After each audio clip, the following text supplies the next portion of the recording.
All right, thanks. Breaking news, a teen struck by lightning in northwest Florida during today's storm system. It happened outside this house at Forestwood Drive and Silver Oak Drive in Milton.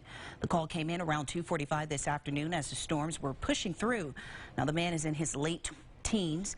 We talked to a man who lives right next door. He said the weather got really bad there for a few minutes.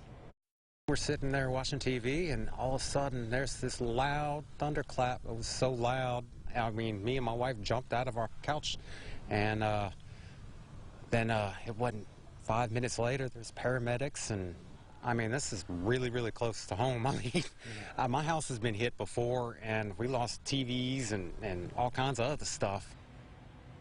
Wow, a woman at that house where this all happened told News 5 the victim was taken to the hospital but will be okay. And our